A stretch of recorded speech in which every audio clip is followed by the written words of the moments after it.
In fact, I remember when I had to learn the hard way when it comes to guy friendships. I was single.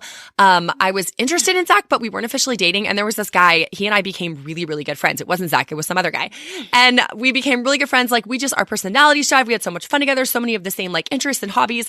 And so we would hang out. And I remember thinking in the back of my mind, like, how is this gonna go? Like, how's this going to work long term? Like, if I get married someday, like, how's this going to work with this guy? And I remember he and I had a conversation. I was like, okay, we are just friends. And he's like, yeah, just friends. And I was like, and we're only ever going to be just friends, right? And he's like, yeah, for sure. And so we made this like pact, like this agreement that we would never fall for each other romantically. And so in some ways, we both felt like, yeah, this is great. We're freed up to just be friends. It's a safe place. And, I confided in him. We had like deep, heartfelt conversations. And as time went on, guess what? One of the parties involved got romantically interested in the other, and it became complicated. But that's beside the point, because the other complication was that Zach and I started dating during this time. And I remember Zach, he's obviously like interested in me and we're getting to know each other. And he's like, hey, so about this other guy.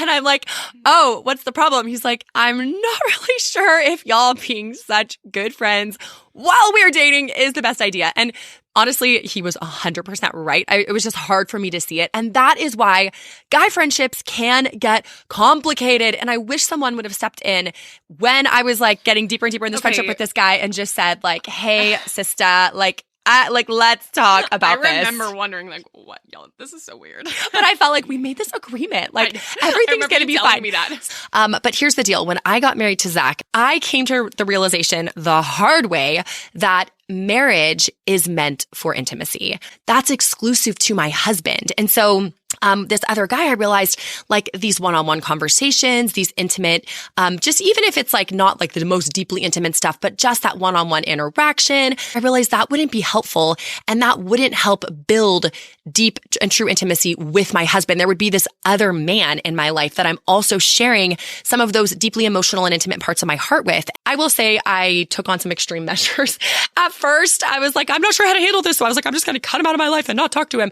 That was a little extreme. I think there's a better balanced way. And I kind of learned that over the months. And so for me, what I did is I just shifted that guy friendship to being a group friend. And rather than interacting with him one-on-one, I did stuff with him in groups with my husband. So now it was Zach and me hanging out with this guy and with other people. I actually told him after I got married, because he kept trying to communicate with me in the same one-on-one way. And I just said, hey, like now that I'm married, I don't feel like this is the best, like the most appropriate.